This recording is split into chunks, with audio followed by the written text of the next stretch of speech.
ಎಲ್ರಿಗೂ ನಮಸ್ತೆ ಆತ್ಮೀಯರೇ. ನಾನು ನಿಮ್ಮ ಸತೀಶ್ HR. ಸ್ನೇಹಿತರೆ, ತಮಗೆಲ್ಲರಿಗೂ ಕೂಡ ತಿಳಿದಿರುವ ರೀತಿಯಲ್ಲಿ ಮೊದಲನೇ ಹಂತದ ಜನಗಣತಿ ಪ್ರಕ್ರಿಯೆಯ ಒಂದು ಭಾಗವಾಗಿ ಮನೆಪಟ್ಟಿ ಗಣತಿಯನ್ನ ಮಾಡ್ತಕ್ಕಂಥ ಒಂದು ಮನೆಗಣತಿ ಕಾರ್ಯಕ್ರಮ ಪ್ರಾರಂಭ ಆಗ್ತದೆ ಅಂತಕ್ಕಂಥದ್ದು. ಇದಕ್ಕೆ ಸಂಬಂಧಪಟ್ಟಂತೆ ಏಪ್ರಿಲ್ 1ರಿಂದ ಏಪ್ರಿಲ್ 15ನೇ ತಾರೀಕಿನವರೆಗೂ ಸೆಲ್ಫ್ ಎನ್ಯುಮಿನೇಷನ್ ಸ್ವಯಂ ಗಣತಿ ಪ್ರಕ್ರಿಯೆ ನಡೀತಾ ಇದೆ ಅಂತಕ್ಕಂಥದ್ದು. ಸೊ ಈ ಪ್ರಕ್ರಿಯೆಯನ್ನ ಯಾವ ರೀತಿ ಅಧಿಕೃತವಾಗಿ ತಾವು ತಮ್ಮ ಮನೆಯಲ್ಲೇ ಕುಳಿತು ಯಾವ ರೀತಿ ಸೆಲ್ಫ್ ಡಿಕ್ಲರೇಷನ್ ಅನ್ನ ಮಾಡ್ಕೋಬಹುದು ಅಥವಾ ಸೆಲ್ಫ್ ಎನ್ಯುಮಿನೇಷನ್ ಅನ್ನ ಮಾಡ್ಕೋಬಹುದು ಅಂತಕ್ಕಂಥ ಒಂದು ಮಾಹಿತಿಯನ್ನ ತಮ್ಮೊಟ್ಟಿಗೆ ಹಂಚಿಕೊಳ್ಳೋದಕ್ಕೆ ಬಯಸ್ತೇನೆ.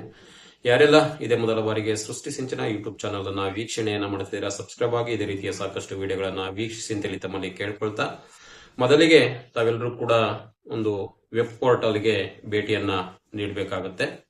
ಅದು ಕ್ರೋಮ್ ಬ್ರೌಸರ್ ಆಗಿರಬಹುದು ಅಥವಾ ಫೈರ್ಫಾಕ್ಸ್ ಆಗಿರಬಹುದು.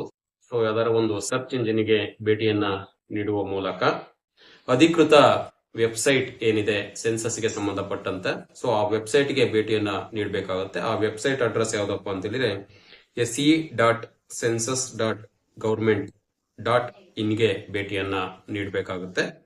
ಸೊ ಭೇಟಿಯನ್ನ ನೀಡಿದ ನಂತರ ಏನು ಹೋಮ್ ಪೇಜ್ ಓಪನ್ ಆಗುತ್ತೆ, ಆ ಹೋಮ್ ಪೇಜ್ ಅಲ್ಲಿ ಮೊಬೈಲ್ ಸಂಖ್ಯೆಯನ್ನ ನಮೂದಿಸಿ ಒಂದು OTP ಯನ್ನ ತಾವು ಪಡ್ಕೊಂಡು ಆ OTP ಯನ್ನ ಎಂಟ್ರಿಯನ್ನ ಮಾಡುವುದರ ಮೂಲಕ ಲಾಗಿನ್ ಅನ್ನ ಆಗಬೇಕಾಗುತ್ತೆ.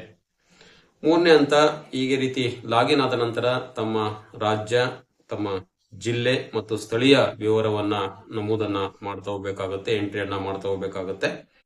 ಸೊ ಇದನ್ನ ಆಯ್ಕೆಯನ್ನ ಮಾಡಿದ ನಂತರ ಡಿಜಿಟಲ್ ಮ್ಯಾಪ್ ಏನಿದೆ, ಆ ಡಿಜಿಟಲ್ ಮ್ಯಾಪ್ ನಲ್ಲಿ ತಮ್ಮ ಮನೆಯ ಸ್ಥಳವನ್ನ ತಾವೇನ್ ಮಾಡಬೇಕಾಗುತ್ತೆ, ಗುರುತನ್ನ ಮಾಡ್ಕೋಬೇಕಾಗುತ್ತೆ.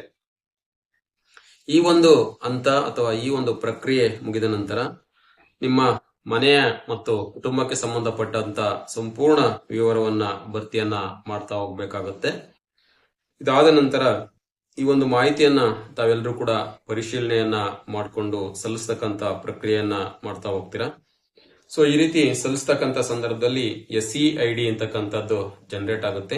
SEID ಅಂತ ಹೇಳಿದ್ರೆ ಸೆಲ್ಫ್ ಎನ್ಯುಮರೇಷನ್ ಮಾಡ್ಕೊಂಡಿರ್ತಕ್ಕಂಥ ಸ್ವಯಂ ಗಣತಿಯನ್ನ ಮಾಡ್ಕೊಂಡಿರ್ತಕ್ಕಂಥ ಒಂದು ID ಜನರೇಟ್ ಆಗುತ್ತೆ. ಇದನ್ನ ತಾವೇನ್ ಮಾಡ್ಬೇಕಾಗುತ್ತೆ, ಒಂದ್ ಕಡೆ ನೋಟ್ ಅನ್ನ ಮಾಡ್ಕೊಂಡು ಇಟ್ಕೋಬೇಕಾಗುತ್ತೆ ಅಥವಾ ಒಂದ್ ಕಡೆ ಬರ್ದು ಇಟ್ಕೋಬೇಕಾಗುತ್ತೆ ಅಂತಕ್ಕಂಥದ್ದು.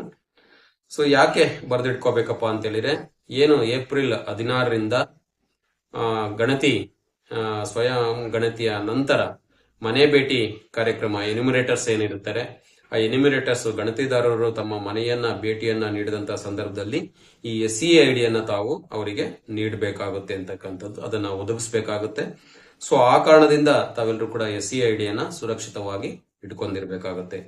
ಇನ್ನ ಗಣತಿದಾರರು ಏನ್ ಮಾಡ್ತಾರೆ, ಈ SEID ಯನ್ನ ಪಡೆದುಕೊಂಡು ತಾವು ಸಲ್ಲಿಸಿರ್ತಕ್ಕಂಥ ಏನು ವಿವರ ಇದೆ, ಮಾಹಿತಿ ಇದೆ, ಅದನ್ನ ಏನ್ ಮಾಡ್ತಾರೆ, ದೃಢೀಕರಣವನ್ನ ಮಾಡ್ತಾರೆ ಅಂತಕ್ಕಂಥ ಒಂದು ಮಾಹಿತಿನ ಈ ಒಂದು ಸಂದರ್ಭದಲ್ಲಿ ನಾನು ತಮಗೆ ತಿಳಿಸೋದಕ್ಕೆ ಬಯಸ್ತೇನೆ.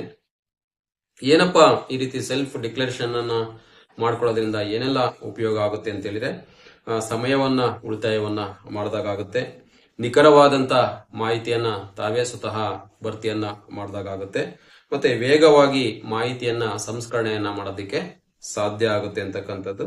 ಸೊ ಹಾಗಾಗಿ ಎಲ್ಲರೂ ಕೂಡ ಜನಗಣತಿಯಲ್ಲಿ ಪಾಲ್ಗೊಳ್ಳುವ ಮೂಲಕ ಏನು ಮೊದಲ ಹಂತದ ಏನು ಸೆಲ್ಫ್ ಎನ್ಯುಮರೇಷನ್ ಕಾರ್ಯಕ್ರಮ ಇದೆ, ಈ ಸೆಲ್ಫ್ ಎನ್ಯುಮರೇಷನ್ ಕಾರ್ಯಕ್ರಮದಲ್ಲಿ ತಾವೆಲ್ಲರೂ ಕೂಡ ಅಧಿಕೃತ ವೆಬ್ಸೈಟ್ಗೆ ಭೇಟಿಯನ್ನು ನೀಡುವುದರ ಮೂಲಕ ಈ ಒಂದು ಗಣತಿ ಪ್ರಕ್ರಿಯೆಯನ್ನ ಅಲ್ಲಿ ಪಾಲ್ಗೊಂಡು ಯಶಸ್ವಿಯಾಗಿ ನಡೆಸ್ಕೊಡ್ಬೇಕಾಗಿ ವಿನಂತಿಸ್ಕೊಳ್ತಾ, ಇದಾಗಿತ್ತು ಸೆಲ್ಫ್ ಎನ್ಯುಮರೇಷನ್ ಅನ್ನ ಯಾವ ರೀತಿ ನಾವು ಮಾಡ್ಕೋಬೇಕು ಅಂತಕ್ಕಂಥದ್ದು. ಸೊ ಈ ಒಂದು ಮಾಹಿತಿಯನ್ನ ಹಂಚಿಕೊಂಡಿದ್ದಕ್ಕಾಗಿ ಮತ್ತೆ ಈ ವಿಡಿಯೋನ ವೀಕ್ಷಣೆಯನ್ನ ಮಾಡೋದಕ್ಕಾಗಿ ತಮಗೆಲ್ಲರೂ ಕೂಡ ಹೃತ್ಪೂರ್ವಕವಾಗಿರ್ತಕ್ಕಂಥ ಧನ್ಯವಾದಗಳನ್ನ ತಿಳಿಸ್ತೀನಿ. ಯಾರೆಲ್ಲ ಇದೇ ಮೊದಲ ಬಾರಿಗೆ ಸೃಷ್ಟಿ ಸಿಂಚನ ಯೂಟ್ಯೂಬ್ ಚಾನಲ್ ಅನ್ನ ವೀಕ್ಷಣೆಯನ್ನ ಮಾಡ್ತಿದ್ದೀರಾ, ಸಬ್ಸ್ಕ್ರೈಬ್ ಆಗಿ ಇದೇ ರೀತಿಯ ಸಾಕಷ್ಟು ವಿಡಿಯೋಗಳನ್ನ ವೀಕ್ಷಿಸಿ. ಎಲ್ರಿಗೂ ಕೂಡ ನಮಸ್ತೆ, ಧನ್ಯವಾದಗಳು.